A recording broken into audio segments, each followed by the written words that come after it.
Just a disclaimer, a lot of this video is based on information given to us through the Fallout Bible or is educated speculation, and has not been confirmed as canon by Bethesda. So take some of this information here with a grain of salt, because we honestly have no idea how much of it is lore compliant until included in a game, or outright said to be non-canon.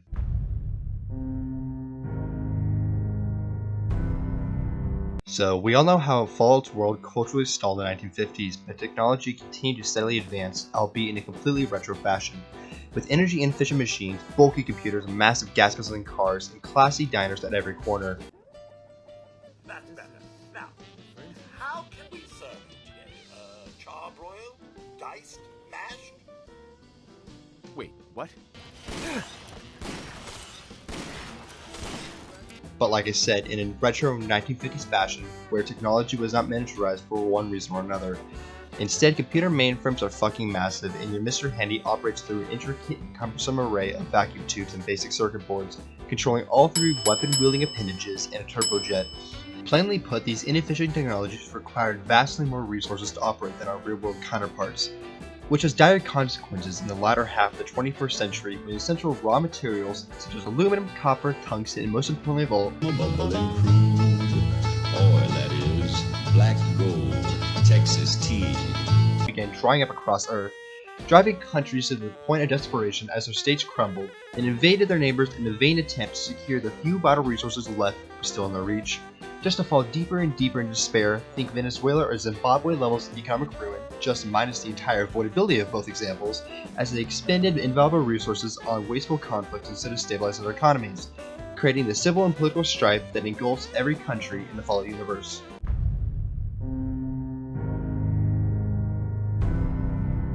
"203 years after the first Mexican-American War had concluded, the US would invade again, prompted officially by Mexico's political instability and widespread pollution, which was seen as a threat to the US, especially after Mexico proved unable to conform to America's wishes. So the US isolated Mexico, destabilizing the nation's already fragile economy, then invaded with the main goal of securing their oil refineries. Beyond that, not much else information is known about the Second Mexican-American War, but we can guess that Mexico was steamrolled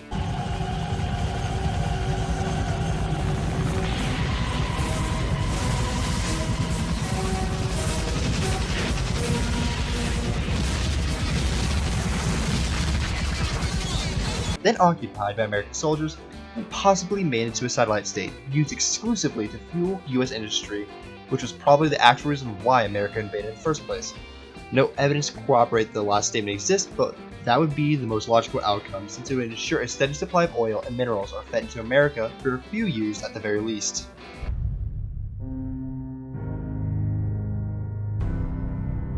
China invades Southeast Asia probably with the goal to capture the Indonesian oil fields. We can reasonably assume this would happen because if China was desperate enough to invade Alaska in 2066 for oil, then much weaker, oil-rich neighbors to the south would be easier and more tempting pickings. And in doing so, emulated the Japanese naval strategy during World War II while the rest of the world busied themselves with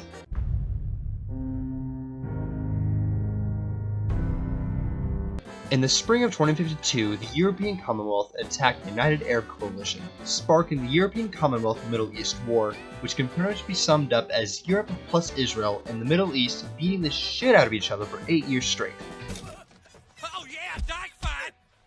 Oh! Oh! You kicked me right in the Oil well. This is one of the best documented conflicts of the Resource Wars and points to this being the most brutal war fought up to that date, mainly because of the limited nuclear exchange that occurred after the Israeli city of Tel Aviv was destroyed by an Islamic terrorist nuclear attack. The EC in Israel launched a retaliatory nuclear strike against select United Arab Coalition cities, starting what will become known as the Middle East Nuclear Crisis and prompting the UAC to respond with bombing EC-controlled Middle Eastern cities as well. The crisis, not the war, lasted from 2053 to early 2054, sparking fears worldwide and kickstarting Project Safe House in the United States, which essentially made Voltec into the titan it is during the games. Also, this war effectively destroyed the UN after many nations pulled out during fierce debates and arguments, leaving no international body to resolve disputes between countries or regulate weapon stockpiles. Mind you, this was a limited nuclear exchange essentially because of rising Texas tea. prices. That is how desperate the energy crisis got by the 2050s, that a combined European military would invade the Middle East for oil, only to lob nukes at each other haphazardly, which would foreshadow a similar event around 20 years later. Beyond the nuclear crisis, the war bogged down into attrition after the impressive first-year gains of the Europeans, stalling out during the 2-year period known as Black Summer, which was the result of nuclear fallout blanketing large stretches of the Upper Arabian Peninsula, straining the European Commonwealth supply lines and made it hard for them to regain initiative again, which turned the war to an 8-year-long slog until all the Middle East oil was sucked dry, making the war fucking pointless in the end.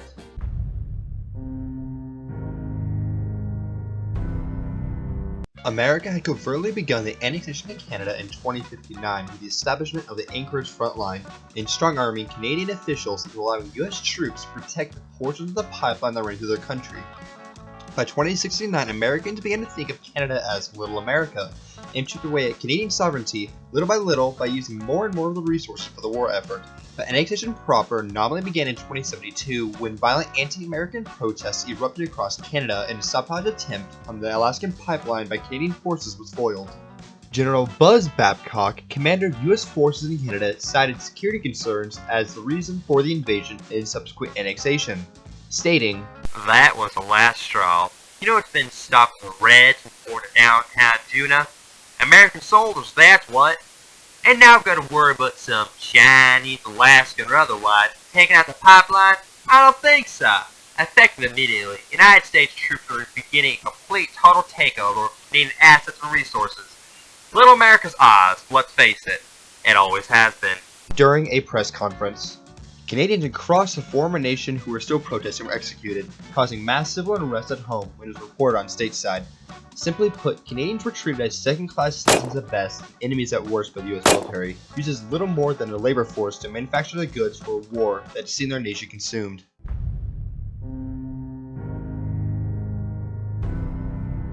The Sino-American War was by far the largest and deadliest conventional conflict in human history, just beating out the European Commonwealth Middle East War in terms of savagery. This was mainly because it developed in World War I-esque trench warfare across southern Alaska, a Pacific theater style of island hopping campaign around the Philippines, and a fast-paced shock and awe campaign across northern mainland China as the war concluded. This war can be divided into 4 distinct phases. Stage 1, Invasion, 2066 to 2067. When China invaded Alaska, they sailed across the Bering Strait and from what I can tell, landed at the Seaward Peninsula, which is 500 miles away from Anchorage, with some of the harshest terrain on Earth separating the two locations. Massive mountains that can top out at 14,000 plus feet, and barren, snow-covered tundras, both of which are crisscrossed by raging rivers and dense forests. So it makes absolutely no sense for the Chinese to land at or around the Seaward Peninsula, because their entire invasion force would have to travel said 500 miles, and so were all their supplies. If it was me, I would have landed my forces at the west bank of Eagle Bay in Prince William Sound to conduct a pincher maneuver around Anchorage between the two fronts while paratroopers dropped in the mountains to the north to completely encircle the city. But that is just me. Details about this phase of the war are scant, except that a severe lack of resources, especially oil, since that is the theme of this video, hampered both sides' war efforts and made heavy armor like tanks and infantry fighting vehicles nearly useless because of the dwindling supply of fuel. So the fighting at this stage was almost entirely boots on the ground, infantryman versus infantryman at first, but quickly devolved into trench warfare. Soldiers fighting tooth and nail to hold onto the fortifications with the desperate tenacity only a besieged soldier defending his homeland can muster. Eventually though, the trench systems became extremely complex, surrounding Anchorage and probably stretching outwards into the nearby mountains.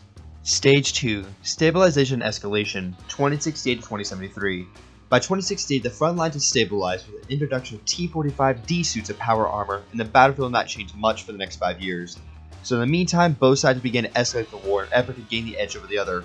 China deploying chemical and biological weapons across the battlefield, and America authorized the development of the Pan-Immunity Environment Project, among other things, such as commissioning of Liberty Prime, both which only served to consume vitally needed resources. But through the intervening years, China continued to send mass human wave attacks across no man's land, only to be mowed down by American machine guns and what armor was left standing. Stage 3, Stalemate, 2074 to 2076. The war in Alaska became nothing more than a slog that America was growing tired of, so much like the British and the French during World War I with the Gallipoli campaign, America was looking for a new theater of war to take pressure off the Alaskan front, and they found it in the Philippines. This ambitious attack threw the Chinese off balance and allowed the Americans to regain an offensive stance, but also strained supply lines in the economy. However, the Philippines campaign was well worth its time because it allowed the US Marines to conduct a counterattack in the Gobi Desert and Yangtze campaigns, which led directly to the capture of Shanghai and Nanjing in a relatively short amount of time. They blitzkrieged through Chinese lines and destroyed what armies they could muster to defend these cities in a masterful display of shock and awe. But even after these impressive gains, the war would bog down again for the next year. That is until the deployment of T-51B suits of power armor in 2076, which gave American infantry the punch they needed to break through and begin to overwhelm Chinese forces while unrelenting firepower and mobility on all 30 fronts. And at this stage of the war, American soldiers were no longer relying on obsolete gas-powered tanks, IFVs, APCs, fighters, bombers, and ships of old. Now, all these machines of war were nuclear-powered. Stage 4, MAD 2077, which is more commonly known as...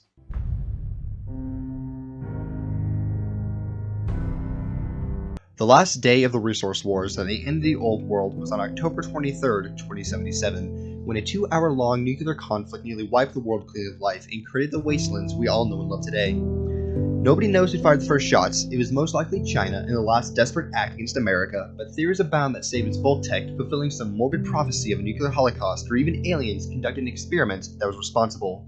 But as far as we are concerned, the actual cause will never be known. Since it has been lost to time, the average wastelander does not give a rat's ass who started the war. They only care about surviving until tomorrow. Thank you for watching my video. These scripts take a while to research and write. I always planned on doing this about every other week, but the original script I was writing kind of fell to the wayside in favor of this one, and all the other projects kept demanding my attention. So I hope you enjoyed. Leave a like, subscribe, and if you do have any critiques or criticisms, please leave them in the comment section down below. I'd love to see what I fucked up or what I left out, and I will see you in the next video.